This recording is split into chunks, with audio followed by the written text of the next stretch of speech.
Ya, makasih Pak. Assalamualaikum warahmatullahi wabarakatuh. Terima kasih kepada pemateri Pak Prof. Hamam Hadi dan Pak Prof. Hadi Susanto yang memberikan materi yang sangat luar biasa. Yang saya ingin tanyakan Pak kepada Pak Prof. Hamam Hadi,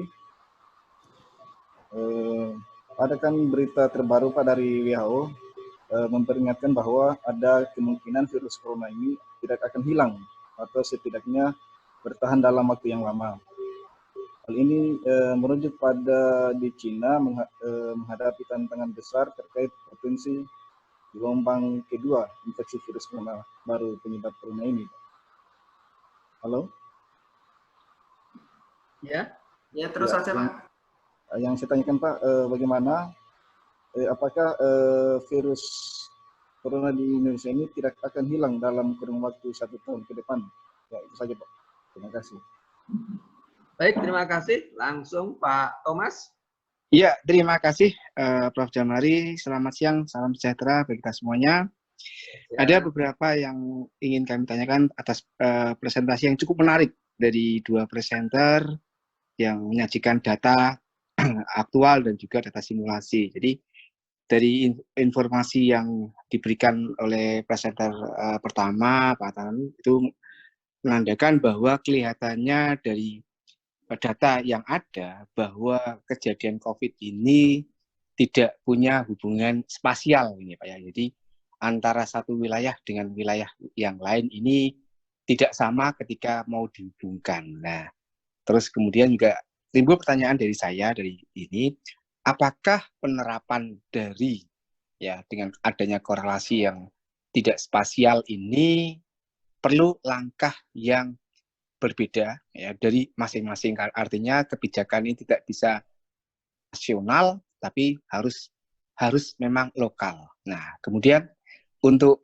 Prof. Hadi terkait dengan model matematik, jadi saya memang senang dengan matematik, saya ingin bertanya, kelihatannya dari data yang disimpulkan ini bisa-bisa modelnya ini terlihat seperti eksponen gitu ya. Yang eksponen itu artinya juga nggak tahu kapan ujungnya gitu ya. Kemudian juga karena tadi sampaikan bahwa model yang diberikan oleh beberapa peneliti sebelumnya ini adalah untuk hewan gitu. Jadi ternyata juga juga ada satu yang perlu kita ketahui bahwa model ini memang untuk manusia tidak sama, sehingga belum ada model matematik yang tepat yang bisa menggambarkan kalau kita mau melakukan fitting dari data. Ya, karena manusia tadi mobilitasnya cukup tinggi, sehingga model fitting dari data, baik itu entah itu data real maupun data yang kurang 25%, ataupun masih belum tercapai. Nah, kira-kira kalau dengan adanya data yang non-spasial gitu ya, kalau kita membuat korelasi tadi kan kelihatannya nggak akan bisa kita ketemu puncaknya ini di mana dulu, mau pakai matematik Gaussian ataupun spherical ataupun apapun gitu ya.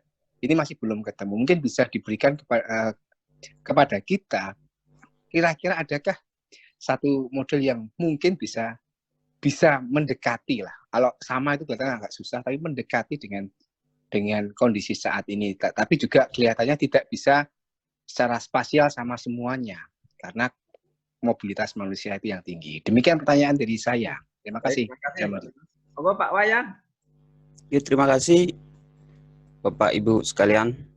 Yang saya hormati Bapak narasumber yang sudah menyampaikan materi.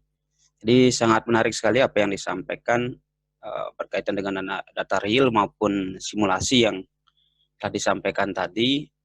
Ini membuka mata kita sebenarnya bahwa kuncinya sebenarnya sangat sederhana begitu. Jadi seperti yang tadi disampaikan, ya bagaimana kita ini menguatkan diri untuk mengendalikan diri agar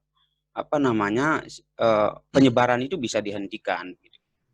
Tetapi permasalahan kita di Indonesia rata-rata ini yang paling susah. Jadi maunya mengendalikan orang lain saja. Jadi pengen mengendalikan orang lain tapi tidak mengendalikan diri. Nah, jadi kalau tadi bapak-bapak yang lainnya menyampaikan atau mempertanyakan berkaitan dengan rumus-rumus itu, saya pikir ya ada kurang lebihnya karena secara pendekatan yang berbeda. Tapi saya ingin bertanya lebih lanjut daripada itu. Jadi ada pendekatan-pendekatan apa sih yang bisa dipakai? Kalau kami di Bali ini ada pendekatan khusus, mungkin kita share sedikit ya. Mungkin karena ini, maaf nih, kalau di Bali sekarang ini pendekatan untuk penyelesaian COVID ini dia berbasis pada desa adat. Jadi masyarakat lokal yang dipakai dalam arti organisasi-organisasi adat yang untuk mengendalikan pergerakan masyarakat. Kemudian ada lagi satu di Pemda kami di Denpasar, ada modelnya baru itu. Dasar hukumnya PKM. Nah, ini menjadi debatable. Namanya adalah PKM, tapi dasar hukumnya PSBB. Begitu. Mungkin dari Bapak narasumber sudah menganalisis kan, terkait kami di salah satunya mungkin di Bali dan di luar tempat-tempat yang lainnya, karena begini. Ada kemarin sempat viral di media sosial ketika pelonggaran transportasi itu dan berkaitan dengan kunjungan ke Bali itu sangat tinggi begitu. Bahkan katanya langsung habis itu tiket untuk bandara tiket pesawat ke Bali.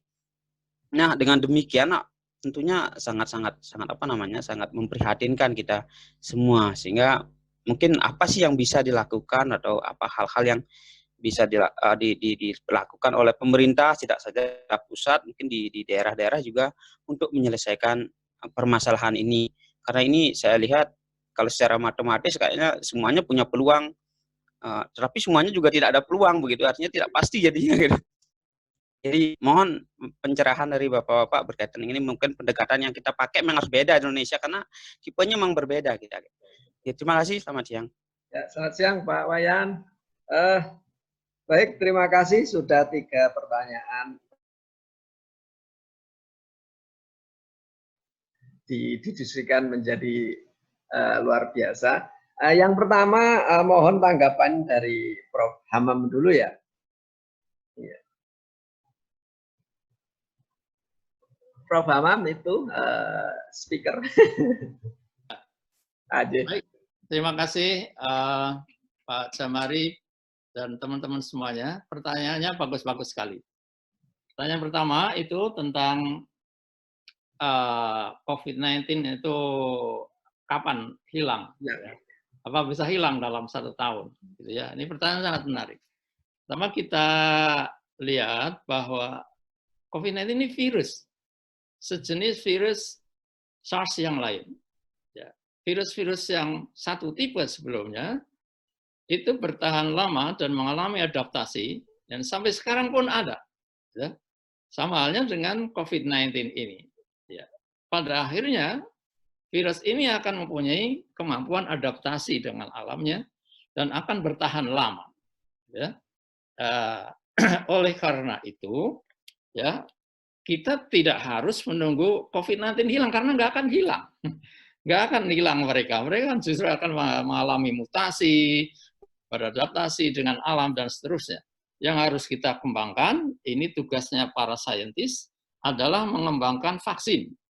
Agar supaya ada imunitas yang bisa kita gunakan, sehingga ketika mereka tetap bertahan, kita justru punya daya tahan, punya ketahanan tubuh yang tinggi. Sehingga kalau kita, sama halnya dengan influenza dulu. Influenza dulu juga pernah menimbulkan wabah yang sangat luar biasa. Tapi pada akhirnya manusia bisa berdamai dengan mereka, dan juga dengan adanya vaksin dari influenza, manusia lebih merasa bisa hidup lebih damai dan nyaman dengan influenza. Nah, sama halnya dengan COVID-19. Hari-hari ini kita sedang menunggu hasil-hasil research dari belahan dunia, dan kita bangga bahwa ada beberapa pusat yang sedang mengembangkan dengan miliaran dolar biayanya ya untuk pengembangan vaksin ini. Nah, diharapkan vaksin itulah yang nantinya akan bisa menjadikan kita bisa hidup lebih berdamai, karena kita punya tameng, karena kita punya daya tahan yang cukup ya, untuk bisa berdamai dengan COVID-19 itu sendiri. Nah, jadi kesimpulannya atau pendek kata, COVID-19 ini tidak akan hilang dari permukaan bumi.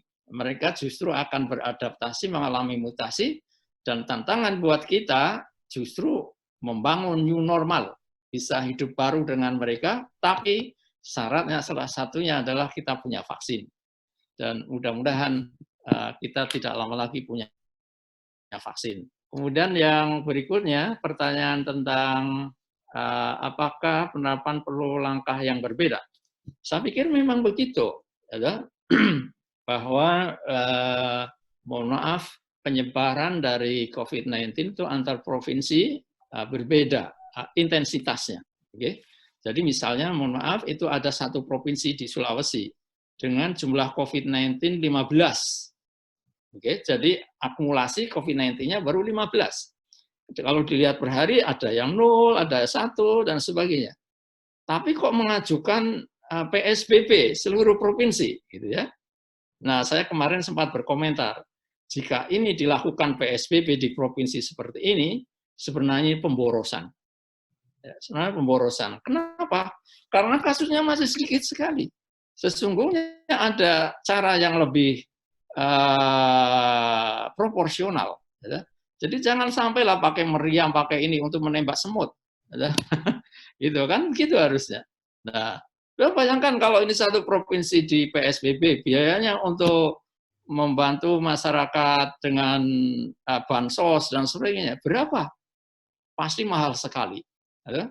Nah, mestinya kasus-kasus seperti ini bisa dilakukan kalau namanya ada rapid test dengan PCR ya, yang cepat. Ya. Jika setiap kasus COVID-19 ditindaklanjuti kontak tracing yang akurat dengan jumlah yang cukup, ya, tadi disebutkan Pak Adi, kita itu paling rendah ya, rapid testnya, oke, paling hanya di atasnya Myanmar, ya, di bawah Laos dan seterusnya.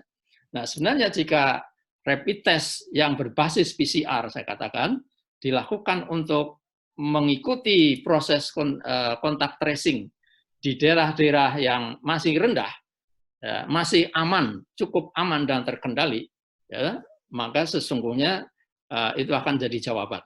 Ya. Jadi tidak harus PSBB. Itu sebagai contoh. Jadi memang pendekatannya harusnya berbeda, dan mohon maaf karena sebenarnya wabah itu kan sebenarnya ini bagian dari masalah epidemiologi. Jadi memang dari awal harusnya epidemiologis itu harus di depan. Jadi supaya bisa memberikan masukan yang tepat, bisa melihat distribusinya seperti apa, intensitasnya antar daerah seperti apa. Jadi yang saya katakan supaya kebijakannya itu scientifically guided, benar-benar terarahkan secara berdasarkan bukti-bukti ilmiah. Jadi itu Bapak ya, termasuk diantaranya ini ada kaitannya dengan pertanyaan ketiga dari Bali Pak Wayan. Jadi memang betul ya, pada akhirnya saya melihat itu apa ya, benteng terakhir ya. Benteng terakhir dari COVID-19 itu justru di adat, di RW-RW, di RT-RT, masyarakat yang sangat luar biasa perhatiannya terhadap COVID-19. Di Jogja itu terkenal itu ada lokal lockdown, itu di RW-RW di lockdown. Karena itu benteng terakhir. Karena apa? Karena kalau ada pemudik katakanlah datang masuk ke satu RW, itu pasti akan kelihatan. Ini dari mana kamu? Ya, kamu baru kontak gimana? Nah, benteng itu nggak boleh kendor, nah, karena mohon maaf ya, di pusat sedikit kendor kebijakannya. Saya tidak mengatakan tidak pakai data, mengatakan ini. Kemarin beberapa koran 2-3 hari yang lalu banyak yang mengatakan kebingungan pemerintah daerah menghadapi bolak-baliknya kebijakan yang ini. Jadi pemerintah daerah pun bingung menghadapi apa ya, perubahan-perubahan yang ya belakangan tidak diakui, tapi sebenarnya karena sudah didengungkan, tapi itu mempengaruhi apa yang terjadi. Lah yang jaga di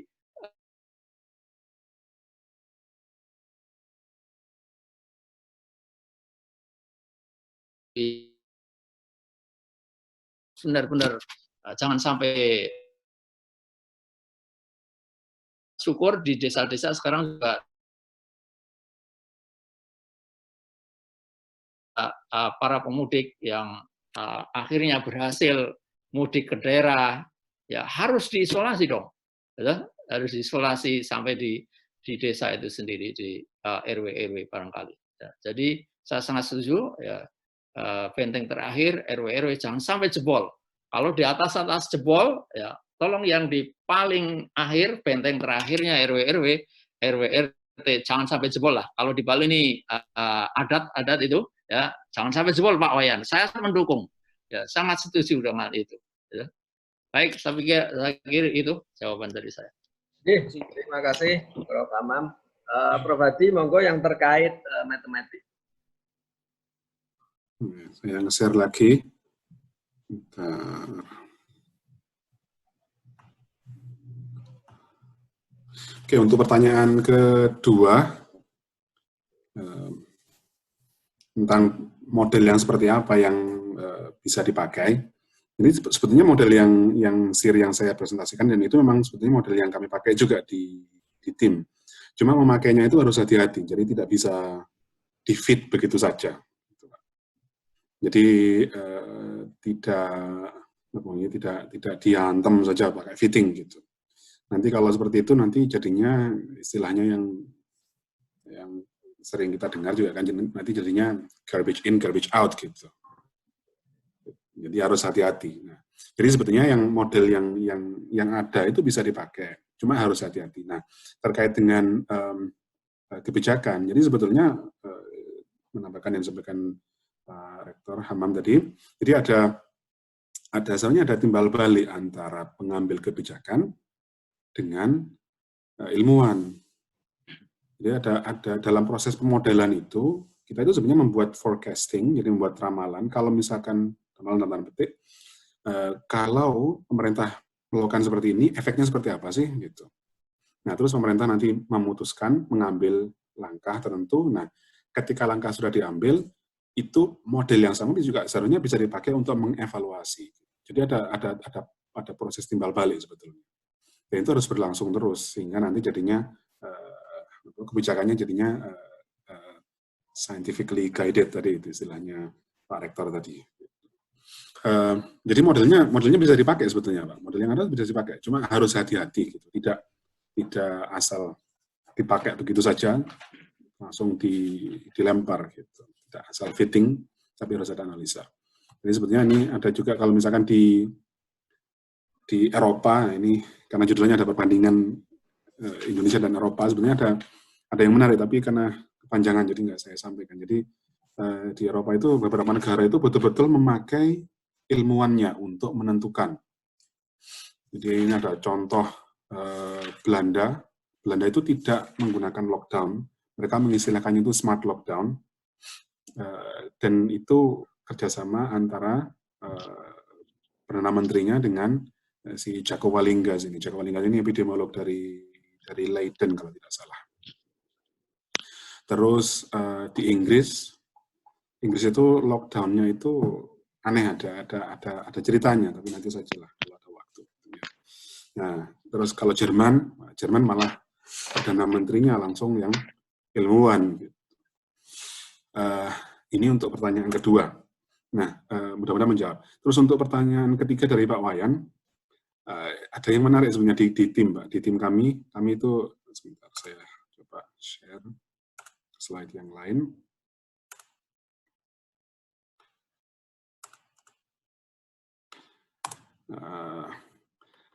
Ini yang beberapa waktu yang lalu kan sempat ada keramaian lah di media massa gitu. Katanya FKMI mengatakan coronanya itu sudah ada sejak Januari. Nah, terus kemudian pemerintah bilang kok baru bilang sekarang. Padahal sebenarnya bukan baru bilang sekarang, karena di bulan Februari ketika masih nol itu bahkan Pak Menkesnya itu menantang peneliti dari Harvard, si Mark Lipset itu yang mengatakan di Indonesia sudah ada corona. Nah, si penelitinya itu dari mana tahunya? Ini sebetulnya yang datanya dari paper ini sebetulnya analisanya, dan ini analisa matematika. Di luar itu mereka menganalisnya pakai matematika. Ini menarik. Nah, sebelum paper ini sudah ada yang terbit di jurnal Lancet. Ini terbitnya Januari. Paper ini bercerita tentang kasus yang diekspor dari Wuhan. Nah, yang menarik adalah sebetulnya Bali itu ada disebutkan, Pak, dalam paper mereka. Ini kelihatan ya, kursor saya kan. Jadi Bali itu disebutkan ada menjadi salah satu tujuan wisata terbanyak dari Wuhan. Dan dari analisa ini seharusnya sudah ada corona di Indonesia sejak Januari itu. Nah, yang kemudian oleh Mark Lipset itu pakai analisa matematika, pakai regresi linear lah gampangnya begitu. Nah, di Indonesia seharusnya pada bulan Februari itu, ini kalau aman, negara aman itu berarti seharusnya di antara dua garis yang putus-putus. Nah, Indonesia dengan, jadi analisa mereka adalah setiap 14 passenger per hari itu sebenarnya ada satu kasus yang diimpor dari Wuhan. Nah, Indonesia itu 0 pada saat Februari itu. Padahal seharusnya dia berada di sekitar antara kurang lebih antara 3 sampai 10 yang terdeteksi. Karena belum terdeteksi berarti deteksinya kurang bagus. Itu analisa dari Mark Lipset. Nah, ini yang di tim kami juga kami bicarakan. Kami merasa belum punya bukan begini, sebentar.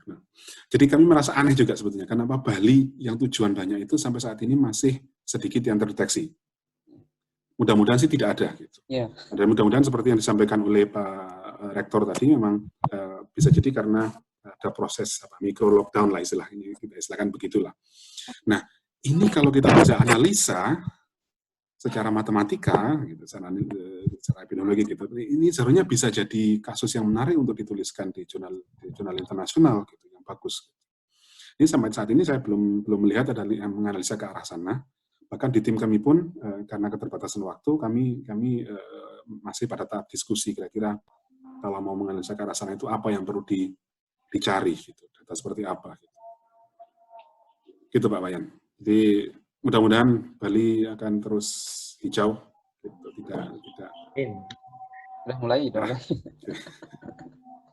Ya, terima kasih. Ya.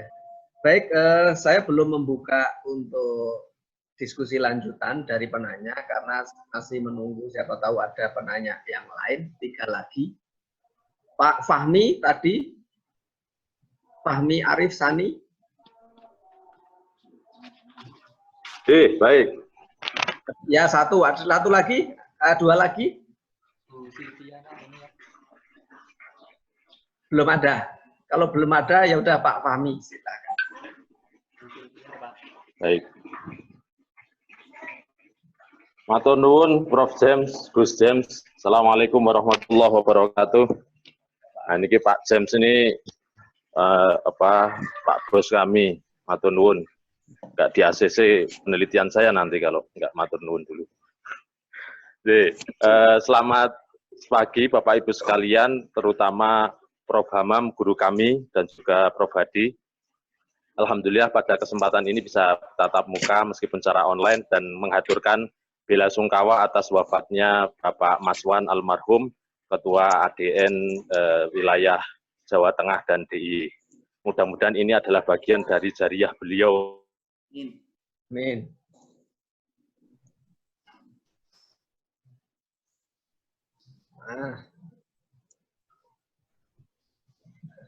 Pak Fahmi koneksinya.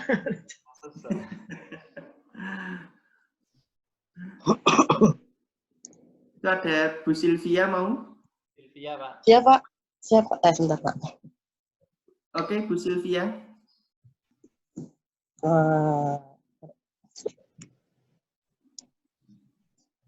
Buka video dulu, Pak.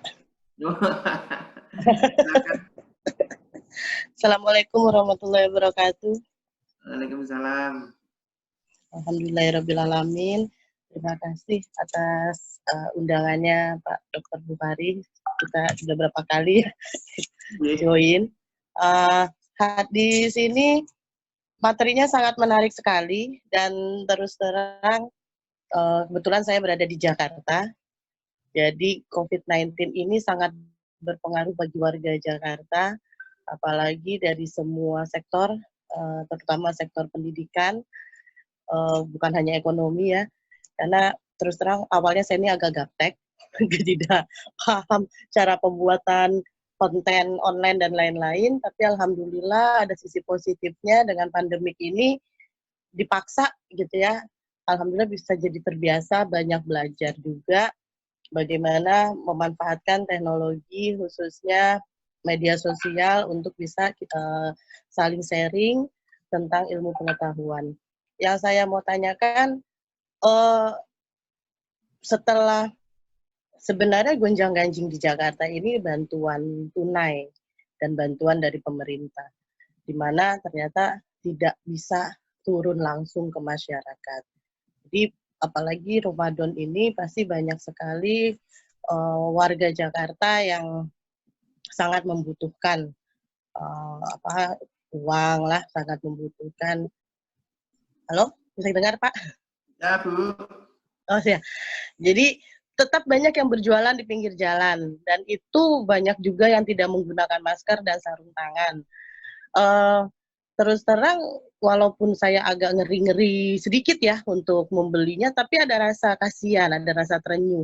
Yang memprihatinkan ketika banyaknya yang memberi bantuan tidak melalui pemerintah, itu akhirnya bergerombol.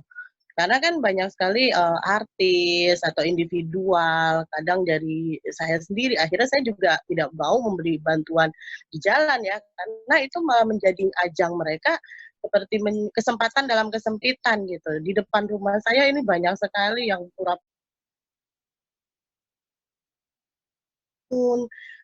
ojek-ojek itu tidak narik, sampai juga ojol-ojol itu berkerumun. Menunggu apa? Menunggu ada mobil yang memberikan bantuan sembako atau bantuan dana tunai yang secara pribadi, bukan dari pemerintah. Jadi yang saya ingin tanyakan, dengan yang gembar-gembornya pemerintah ingin memberikan bantuan kepada masyarakat, khususnya yang berkekurangan, itu itu sangat efektif atau tidak ya? Karena yang saya perhatikan setiap hari, apalagi kemarin saya iseng aja jalan ke pasar Pondok Labu, kebetulan rumah saya di Jakarta Selatan, itu orang sudah ramai, sudah macet. Saya tanya, kok macet sekali? Ini kenapa seperti ini? Ternyata mereka baru mendapatkan bantuan tunai. Jadinya mereka belanja, itu ngantri pasar ramai, itu benar kata Profesor Hamim. Ya jadi kan virus COVID-19 ini kan sangat sensitif dengan kerumunan orang. Ya baru berapa hari pasar dibuka itu Jakarta ramainya udah minta ampun. Udah macet kembali seperti biasa. Yang pasti bagaimana itu, Prof? Jadi saya sebagai warga Jakarta, memang saya mau mengajar lewat sekolah, lewat online terus gitu. Anak-anak saya ini udah berapa bulan di rumah terus. Kita juga pada bingung gitu kan dengan kondisi sekarang ini. Ada yang betah, lama-lama mereka jadi lupa sama sekolah gitu kan, karena udah kesenangan di rumah terus. Ibunya yang bingung gitu kan jadinya, Prof. Jadi Jakarta ini, itu tadi juga saya ada tertarik dengan Bali ya, katanya di Bali itu sangat sedikit ya yang terdeteksi terpapar virus COVID-19. Bisa nggak tuh kebijaksanaan yang di Bali itu diterapkan di Jakarta? Karena terus terang yang paling kena imbasnya ya warga Jakarta ini, Prof, pemerintahnya itu ya bingung. Di Ciputat kemarin saya cuma mau belanja, cuma di pinggir mau belanja sedikit aja, tapi macetnya minta ampun. Dan yang memperhatikan ada polisi. Polisi cuma kasih sirena aja, ngiung, tapi orang nggak ada yang kabur semua, diem aja pada belanja juga. Jadi bagaimana itu ya, Prof ya? Saya jadi miris gitu kan. Saya udah 3 bulan di rumah terus ini, Prof. Jadi pinter juga sih, Prof, jadinya alhamdulillah. Biasanya kan nggak ada waktu kita karena macet ya. Makasih, Prof. Mungkin bisa diberikan saran gitu, biar saya juga sebagai yang terkena imbasnya ini mungkin bisa untuk diri sendiri melakukan ke depannya, bisa memberikan masukan ke mahasiswa saya agar ya virus ini tidak menyebar seperti sekarang ini, khususnya di kota di Jakarta ini, Prof. Terima kasih. Wassalamualaikum warahmatullahi wabarakatuh. langsung saya pikir Prof. Hamam yang bisa menanggapi. Terima kasih Bapak. Baik, terima kasih Bu Silvi. Wah, luar biasa pertanyaannya. Jadi seperti halnya Bu Silvi, sebenarnya kita juga masyarakat pendidikan. Kita maaf ya, mengelola universitas juga luar biasa tantangannya jadinya. Benar, Prof. Kepikiran dulu ada kayak gini. Ya, tapi Iya. yang pasti kita juga masyarakat pendidikan di Jogja itu lebih awal itu work from home. Kalau nggak keliru pertengahan Maret kita sudah Maret sudah work from home. Nah sampai hari ini jadi udah lama banget tuh. Udah pada bosan lah. Kalau anak-anak TK tuh anak-anak katanya bosan Bu itu di rumah saja anaknya. Ya. Anak saya masih SD, Prof. Lupa dia sama sekolah sampai. Pengen ketemu gurunya lah, pengen ketemu temennya lah, dan seterusnya gitu. Jadi ini sekali lagi makanya di awal saya bilang ini benar-benar kesabaran kita sedang diuji. Kalau saya mau bilang secara pribadi saya nggak tahan, nggak sabar, pengen masuk, ngajak semuanya masuk lagi. Ya, tapi kondisi kan belum memungkinkan. Nah, ada suatu fenomena yang memang menarik sekali belakangan ini, seperti yang dilihat di Pasar Bogor kemarin Pak Wali Kota bersama wakilnya, ya penertiban ke pasar. Yang dilihat apa? Yang terpotret ternyata ibu-ibu ke pasar itu karena habis menerima bansos. Iya.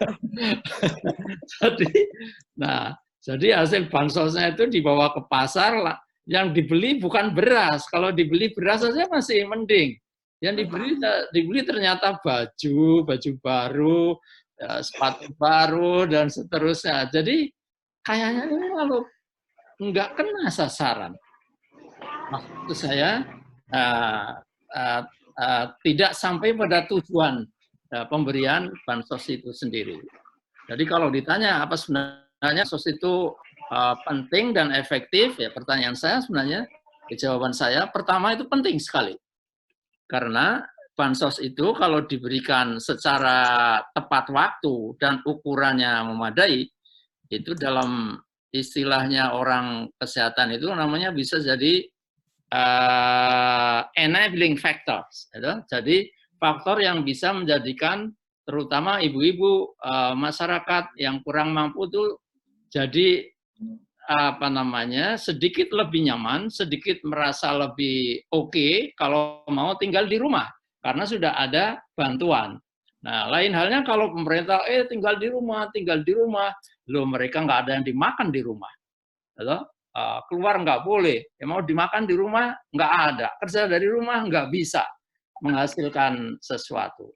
Jadi bansos itu bisa menjadi namanya enabling factor, faktor yang bisa menjadikan orang itu mampu sabar bertahan di rumah, to some extent tentunya, sampai pada ukuran tertentu. Kalau makin lama, makin nggak sabar, ya bantuannya juga sudah habis, maka ya habis juga itu kesabarannya, ya, akhirnya pada keluar. Dan mungkin itu yang terjadi di beberapa tempat. Jadi sekali lagi, kita juga dari awal menyarankan agar supaya PSBB ini menjadi lebih efektif, salah satu kuncinya adalah bahwa bansos itu segera ya diberikan ya sampai kepada tujuan, ya tidak salah sasaran, termasuk jangan sampai ke kuburan. Karena bansosnya ada di sasarannya adalah jenazah yang sudah 5 bulan, 6 bulan yang lalu masuk kuburan, misalnya. Nah ini satu hal yang penting untuk terus diperbaiki. Jadi jawabannya tetap penting dan akan jadi bagus lagi kalau diberikan secara reguler, tepat waktu, tepat sasaran, tepat waktu. Kalau cuma memberikan saja tidak tepat sasaran tapi juga tidak tepat waktu, itu tetap akan menjadi sumber masalah. Gitu ya, Ibu. Baik, terima kasih. Terima kasih banyak Prof atas jawabannya.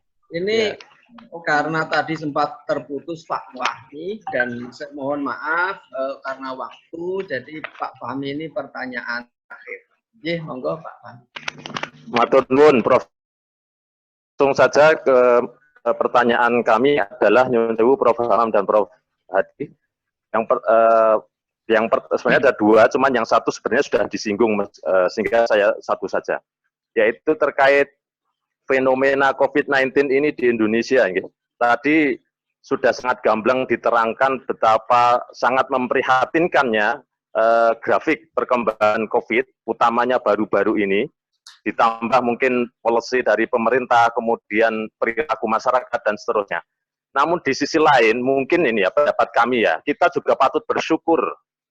Kenapa? Karena realitanya, nyun sewu nih, koreksi bila salah, tingkat keparahan wabah ini, itu kalau kita bandingkan misalnya dengan di Italia, di Amerika, kemudian di negara-negara Eropa, mungkin juga termasuk Inggris barangkali, itu kalau dilihat dari tren mulai awal masuk hingga perjalanan harian, ini dari segi jumlah, kita itu tidak parah-parah.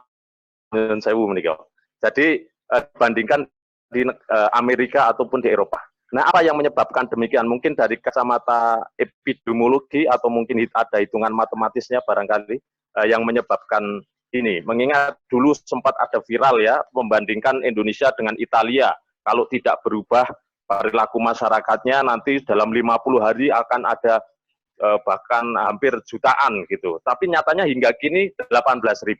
Ya ini terlepas dari itu, tapi kita harus tetap waspada. Namun ya itu sekali lagi bahwa apa yang kemudian menyebabkan fenomena ini terjadi di Indonesia. Mungkin mekaten matur nuwun Prof, dan saya sangat senang sekali tabarukan di sini dengan guru saya dan dulu pernah bekerja dengan Pak Hamam di UGM. Matur nuwun. Oke. Prof Hamam mungkin akan ditanggapi. Baik, terima kasih Mas Fahmi ya. Jadi inilah uniknya Indonesia ya. Salah satunya itu banyak para yai yang doa. Sehingga doa yai itu juga penting ini. Ada Yai Sabari, ada yai yang lain ini. Ya. Nah, jadi sebelumnya saya ingin menyampaikan, kalau kita lihat kita dunia, ya, maka dari timur ke barat, ya, negara-negara yang satu garis dengan Indonesia memang relatif lebih sedikit. Ya, itu faktanya. Ya, jadi kalau kita lihat garis khatulistiwa, kita tarik dari timur ke barat sampai sana ke Brazil, ya salah satu di antara negara yang kurang lebih sama dengan kita adalah Brazil. Itu yang tinggi COVID-19-nya hari ini lebih dari berapa itu? Pokoknya cukup tinggi, lebih dari 25.000. Tinggi, pokoknya tinggi Brazil. Nah, lain-lainnya itu relatif sedikit. Nah, beberapa ahli mengatakan bahwa memang COVID-19 salah satu di antaranya, ini masih hipotesis, bahwa COVID-19 itu lebih cenderung bisa tumbuh subur di daerah-daerah yang mempunyai lebih dari 2 musim. Kayak di utara, Amerika, dan sebagainya gitu, Eropa, dan seterusnya. Tapi di daerah-daerah yang musimnya 2 musim, musim panas, musim hujan, itu relatif lebih sedikit. Ini. Yang kedua mungkin juga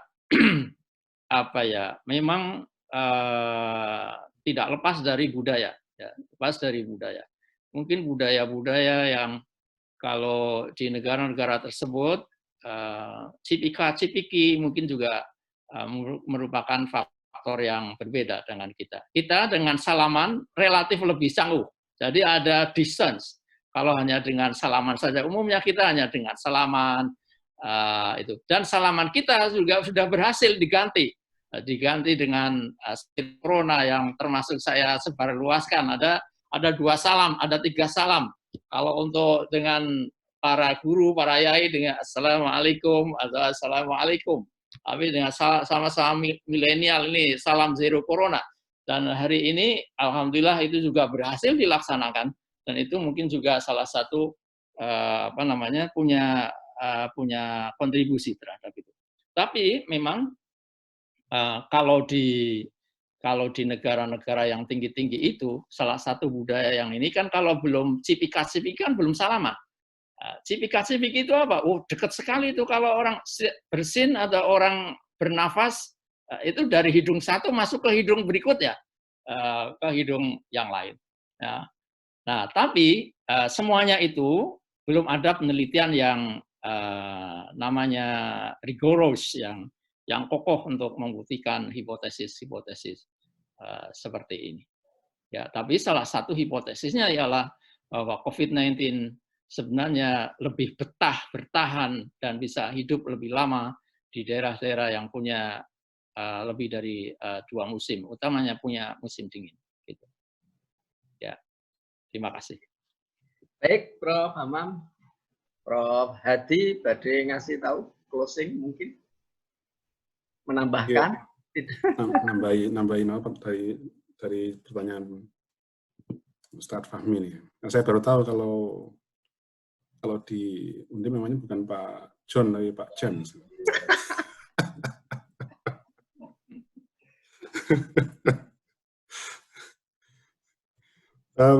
Gini, saya berharap ini kita semua pasti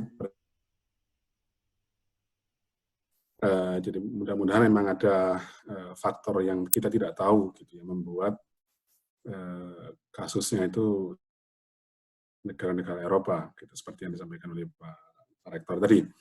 Tapi juga kita harus berhati-hati karena memang kita harus mengakui bahwa persentase yang banyaknya tes yang kita lakukan itu sangat sedikit gitu.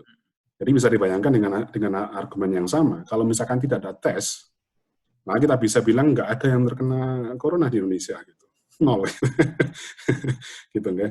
Jadi bisa jadi karena sedikitnya itu karena tesnya sedikit. Kalau kita bandingkan dengan Singapura saja yang menjadi tolok ukur untuk keberhasilan tes gitu ya, untuk persentase tesnya itu. Di Singapura banyak dibandingkan dengan yang positif dengan yang dengan total jumlah penduduk gitu, persentasenya. Sementara kita berada pada posisi yang sama. Gitu. Berarti bisa jadi karena tes yang kurang, gitu, yang tidak banyak. Gitu. Nah, terus kemudian di sisi lain ini kalau saya agak sinis gitu bilangnya, ya kita juga dengan kondisi yang pencatatan yang tidak terlalu baik, ini bisa jadi juga sisi positif bagi kita. Gitu. Kalau misalnya kita lihat dari jumlah yang meninggal saja, kalau misalkan di Jakarta, walaupun ini masih diperbincangkan, kita lihat dari jumlah pemakaman di Jakarta itu 2 bulan terakhir ini total yang di atas pemakaman rata-rata itu sudah total 2.000. Gitu. Ini data dari Dinas Pemakaman di Jakarta. Itu jadi yang di atas rata-rata normalnya pemakaman di Jakarta rata-rata selama sekian tahun itu sudah 2.000 lebihnya. Tapi kenyataannya walaupun ada 2.000 pemakaman, masyarakat juga biasa-biasa saja gitu, nggak komplain gitu. Ini bisa jadi karena emang budaya kita ya kalau ada orang meninggal ya udahlah kita kubur gitu, nggak usah banyak komplain gitu, kita terima saja ini takdir gitu. jadi banyak faktor yang kita masih belum tahu gitu.